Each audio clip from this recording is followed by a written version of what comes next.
था लड़का सुकर्मा, बिल्कुल सीधा साधा। उसकी कहानी ना एक बहुत ही गहरा सवाल उठाती है कि ज्ञान बड़ा है या भोलापन। तो चलिए, आज इसी कहानी के जरिए हम सरलता के असली मतलब को समझने की एक कोशिश करते हैं।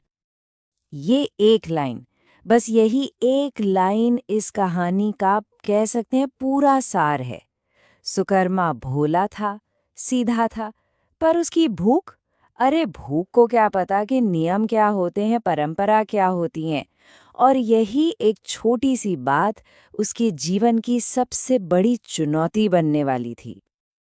तो कहानी शुरू होती है चंद्रपुर नाम के एक गांव से, और यहीं पर होता है एक बड़ा टकराव। एक तरफ भूख और दूसरी तरफ परंपरा। जरा सोचिए, एक ऐसा गांव जहां की हवा में ही भगवान शिव की भक्ति बसी हो। यहाँ एक बहुत पुराना और पवित्र शिवलिंग है, और उसके सम्मान में हर सोमवार को पूरा का पूरा गांव उपवास रखता है। कोई भी हो, राजा हो या फिर एक आम इंसान, सबके सब। ये कोई मामूली नियम नहीं था, ये उस गांव की पहचान थी। तो अब देखिए, एक तरफ थी गांव की सदियों पुरानी अटूट परंपरा, और दूसरी तरफ था सुकर्मा और उसकी मासूम सी भूख, जो किसी भी नियम को मानने के लिए तैयार नहीं थी। और बस यहीं से कहानी का असली संघर्ष शुरू हो जाता है। अब जाहिर सी बात है, जब सब बच्चे व्रत रखते थे और सुकर्मा नहीं, तो वो मजाक का पात्र बन गया। उसे इस तरह अकेला और दुखी देखकर ना उसकी माँ का दिल बिल्कुल टूट जाता था, और उन्होंने ठान लिया कि नहीं, इसका कुछ तो हल निकालना ही पड़ेगा। और इसी उम्मीद में सुकर्मा की माँ ने उसे भेज दिया गुरुकुल।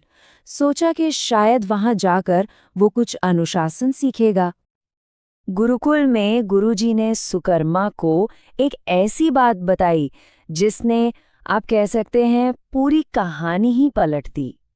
उन्होंने कहा, बेटा, दुनिया में सबसे जरूरी चीज है सरल होना। क्यों?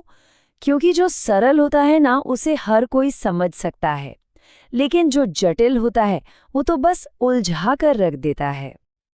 और अब देखिए सुकर्मा का भोलापन।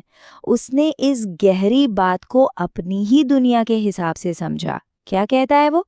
हाँ गुरुजी, बिल्कुल सही कहा। जैसे आम और अमरूद का पेड़ सरल है, तो उसे तोड़ना भी सरल है, पर खजूर का पेड़, वो तो सरल नहीं है, तो उसे खाना भी कितना मुश्किल है। देख रहे हैं आप? ये था उसका दुनिया देखने का नजरिया। और बस यहीं से शुरू होती है सुकर्मा की असली परीक्षा, आस्था की, भोलेपन की और भूख की। तो आया पहला सोमवार। गुरुजी ने उसे नदी पार भेजा, अकेले, खाना बनाने के लिए। अब सुकर्मा ने क्या किया? उसने भगवान शिव को भोग लगाने के लिए बुलाया। और कमाल देखिए, भगवान शिव सच में माँ पार्वती के साथ आ गए। अब नतीजा क्या हुआ? सुकर्मा बेचारा भूखा रह गया। अगले सोमवार को वो थोड़ा होशियार हुआ। उसने ज्यादा खाना बनाया, पर इस बार भगवान शिव और पार्वती जी के साथ भगवान गणेश भी आ गए। सुकर्मा फिर से भूखा। अब तीसरे सोमवार तक वो समझ गया था कि भाई ऐसे तो काम नहीं चलने वाला। और यही कहानी में आता है एक मजेदार ट्विस्ट। इस बार सुकर्मा ने लगाया अपना सरल दिमाग। उसने खाना बनाने से पहले ही भगवान शिव और पूरे परिवार को बुला लिया और बोला, प्रभु, मुझे तो समझ नहीं आ रहा कि कितने लोगों के लिए खाना बनाऊं। एक काम कीजिए, आज खाना आप ही बनाइए, और हाँ, मुझे भी खिलाइएगा। और बस इसी पल होता है ज्ञान और भोलेपन का असली मुकाबला। अब गुरुजी ये सब छिपकर देख तो रहे थे, लेकिन उन्हें तो सुकर्मा के सिवा कोई और दिख ही नहीं रहा था। वो एकदम हैरान रह गए। उन्होंने सुकर्मा से पूछा, बेटा, ये तुम किससे बातें कर रहे हो? यहाँ तो दूर दूर तक कोई नहीं है। तो सुकर्मा ने बड़े भोलेपन से भगवान शिव की तरफ देखा और पूछा, प्रभु, आप इतने बड़े ज्ञानी गुरुजी को दिखाई क्यों नहीं दे रहे? और भगवान शिव ने जो जवाब दिया ना, वही इस पूरी कहानी का सार है, उसका दिल है। उन्होंने कहा, सुकर्मा, तुम सरल हो, तुम्हारा मन साफ है, इसीलिए हम तुम्हें इतनी सरलता से नजर आ रहे हैं। पर तुम्हारे गुरुजी वो सरल नहीं हैं। और जैसे ही सुकर्मा ने भगवान शिव की ये बात गुरुजी को बताई, उस ज्ञानी गुरु के लिए मानो दुनिया ही बदल गई। उन्हें समझ आ गया कि जिस परम सत्य को उनका इतना सारा ज्ञान, उनकी सारी किताबें नहीं देख पाईं, उसे सुकर्मा के भोलेपन ने एक पल में देख लिया। और उसी पल वो महान गुरु अपने नन्हे से शिष्य के कदमों में झुक गए। तो आखिर ये कहानी हमें सिखाती क्या है?